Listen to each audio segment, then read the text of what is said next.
All right, I'll see you around 3 o'clock. Okay, bye. But what's the drama, though? The tariffs. Oh, so the shoes are getting pricier. Shoes are going up. You can thank your government for that. You can thank your president for that. You can thank your president for it.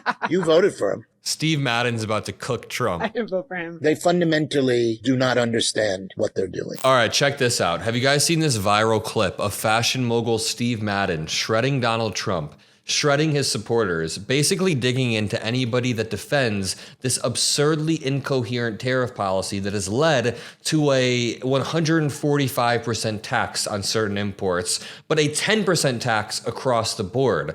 Trump, on a weekly basis, increases the tariffs, then backs off of China, but then he just restarted the trade war with the EU somehow. None of it is coherent, and that leads to such an unpredictable environment that small business owners can't function. And Steve Madden tells his firsthand experience of dealing with these taxes, with these imports, of how it affects his business, and he pretty concisely debunks all of the MAGA lies. Now, before we dig into this, can I show you Ronald Reagan, who some view as Trump's precursor, talking about tariffs? I want you guys to let me know what you think about Ronald Reagan in the comment section below. People are usually quite divided. Many people view him as the beginning of the problems we see today regarding wealth disparity or the war on drugs. And that's true, but then some people still very much so respect him. So I want to know what you guys think, but let's check this out. You see, at first, when someone says, let's impose tariffs on foreign imports, it looks like they're doing the patriotic thing by protecting American products and jobs. And sometimes for a short while it works, but only for a short time. What eventually occurs is, first, homegrown industries start relying on government protection in the form of high tariffs. They stop competing and stop making the innovative management and technological changes they need to succeed in world markets. And then, while all this is going on, something even worse occurs. High tariffs inevitably lead to retaliation by foreign countries and the triggering of fierce trade wars. The result is more and more tariffs, higher and higher trade barriers, and less competition. So soon, because of the prices made artificially high by tariffs that subsidize inefficiency and poor management, people stop buying. Then the worst happens. Markets shrink and collapse, businesses and industries shut down, and millions of people lose their jobs. I mean, Ronald Reagan was very flawed, but that being said, this is more coherent economic analysis than you will see from any sitting Republican. The memory of all this occurring back in the 30s made me determined when I came to Washington to spare the American people the protectionist legislation that destroys prosperity. I mean, Ronald Reagan said in another clip, there are 3 isms that will ruin the country: protectionism, isolationism, and I believe it was ultranationalism. And we're seeing all of those things coming from the Trump administration over and over and over. Really quickly, have you guys been following this story? Tim Cook, the CEO of Apple, was kissing Trump's ass after he won. He donated $1 million to his inauguration. He got a table, he met with Trump, and now Trump is surgically targeting Apple with tariffs. Trump says Apple must pay a 25% tariff on iPhones not made in the US. There are a few key questions. Number one, why are Republicans so convinced that we really need to bring manufacturing jobs back to the United States when unemployment is exactly where it needs to be? There are other types of jobs that we can try to incentivize, maybe more green jobs, rather than moving backwards, regressing to a society where people are screwing things in all day. I think that Republicans, again, don't have a coherent end goal, and that is leading to a bunch of conflicting messages. President Donald Trump said in a social media post that Apple will have to pay a tariff of 25% or more.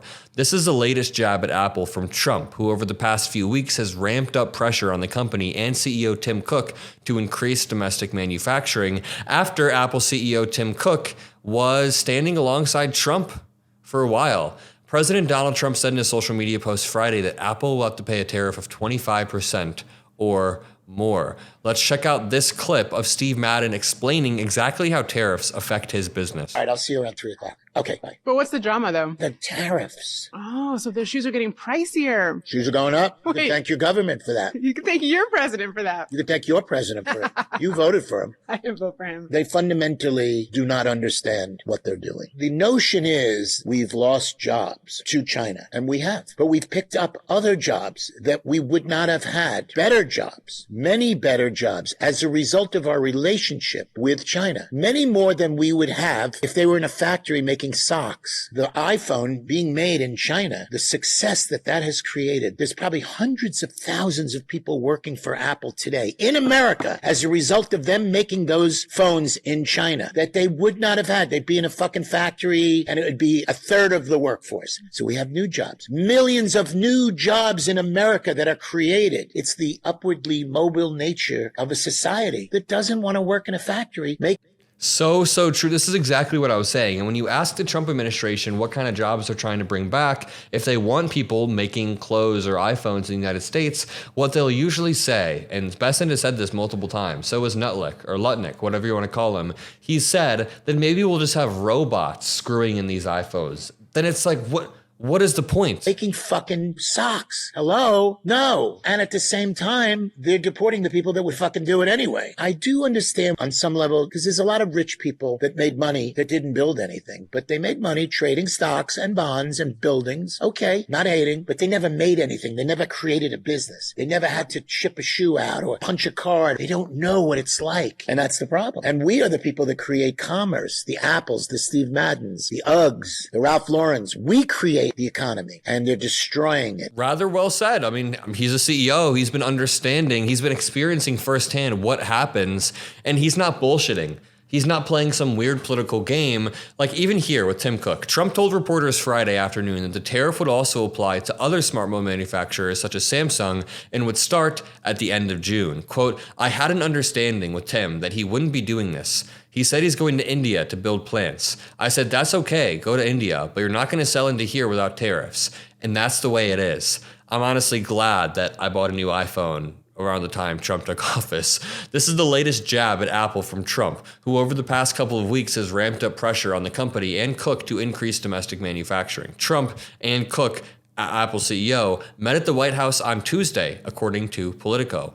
It's just another example of the leopards eating your face. Tim Cook thought that if he donated enough money, if he went to the inauguration, Trump would somehow, for some reason, have a soft spot in his heart for Tim Apple, as Trump has called him multiple times, but that didn't end up happening. Trump is still vindictive, and Trump will do whatever it takes to abuse the power of the executive branch. We've seen him attack courts, law firms, the judges in those courts, the lawyers at those law firms, the Supreme Court, the justices in the Supreme Court. We've seen him attack absolutely everything, and now it's specific companies. We've seen specific companies for a while, like when he attacked ABC, when he attacked their parent, Paramount, when he attacked 60 Minutes, over and over and over, he attacks, and that's why we are here to push back. If you made it this far in the video, please make sure you drop the like. Please make sure you subscribe to join the crew. I always get comments like this one.